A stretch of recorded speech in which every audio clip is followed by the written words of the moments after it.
A group of powerful female U.S. members of Congress are lending their support to African-American female soldiers in the Army who say they are being unfairly targeted by dress code policies in the U.S. Army. 16 members of the Congressional Black Caucus, sent a letter to U.S. Defense Secretary Chuck Hagel urging him to overturn a regulation that bans many hairstyles worn by women of color. One of those lawmakers is California Congresswoman Barbara Lee. She represents the state's 13th congressional district, and she joins us on the phone from Washington. Also on the phone is retired Lieutenant Colonel Patricia Jackson-Kelley, and she joins us from California. Welcome to both of you. Hello? Yes, hello. Congresswoman Lee, are you there? Can you hear me? Yes, Okay, I want to start with you.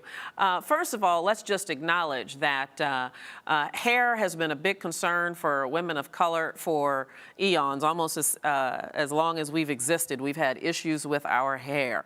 And so these regulations, which become very restrictive, particularly to women who want to wear their natural hair, is of great concern. What I want to know from you is, what's your biggest concern about these restrictions? Well, first, they're offensive and they're very insulting. And I'm a daughter of a 25-year veteran, so I understand standards of uniformity and the uniform code and what have you. But when you look at the fact that I think it's over 30% of women in the Army are African-American women, this doesn't make any sense. And I think that, as we said, we want the Army to look at this regulation and reverse it. It's wrong. African-American women, women of color, have hairstyles that they choose to wear for a variety of reasons, and they should be allowed to do so. Indeed. Do you think this is an issue of ignorance on the part of the military, or is this an issue of bias?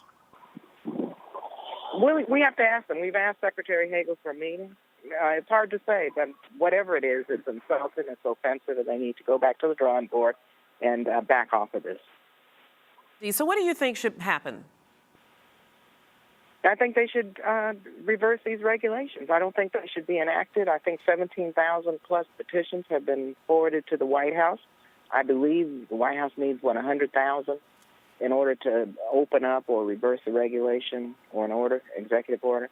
And so we're hoping that once the Secretary reads our letter signed by all 16 members of the Congressional Black Caucus, that they will understand that they need to really look at what we're saying, look at what those 17,000 individuals have said, and really stop insulting African-American women in this way. And I do understand that, Congresswoman Lee, but I just want to be clear about this. Do you think there should be no regulation at all, even if there's a greater understanding of what is necessary to take care of a woman of color's hair and what her hair will do? Should there not be some sort of uniformity, some sort of regulation? There are regulations which guide the Army, which guide all federal agencies.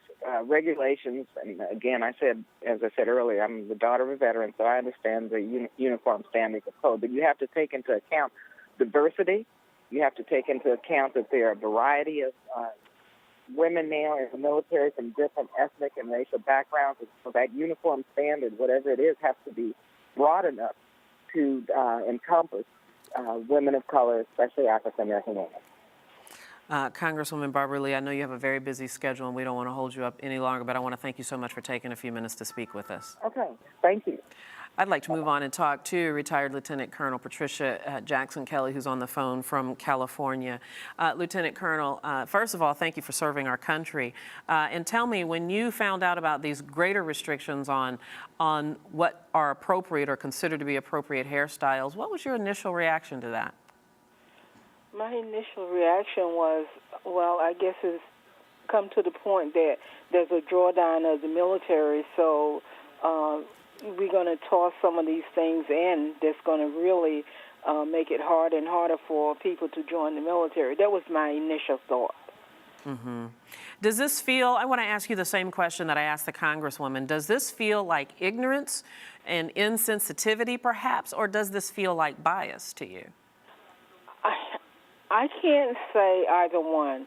I think that it was something that was done without consideration. I don't think it is an attack on the black woman. and I don't think that it's ignorance. I think it's lack of knowledge opposed to ignorance. And would you agree with me? And you certainly can disagree, but black women have been at odds about and consternation about what to do with our hair. So if we have a hard time settling our own issues, isn't it sort of understandable that a big institution like the U.S. military might have a hard time coming to some understanding as well? Maybe so, but by the same token, if I am the one that's having the issue, don't you think you should come to me and let me sit to the table and identify what those issues are? Absolutely. And is that what you think is appropriate for more women of color, the people that are affected by this code, to have an input? I do. And I find it hard. I find it inconceivable, what I read, that over 200 black women was I guess a part of this decision. I find that hard to believe. Yeah, it is. It is sort of hard to believe, indeed. Well, hopefully the U.S. Defense Secretary Chuck Hagel and the Department of Defense will hear these concerns and take them seriously. We'll have to stop it right there. Again, Lieutenant Colonel Patricia Jackson-Kelley, we thank you so much. Oh, you're welcome. Take care.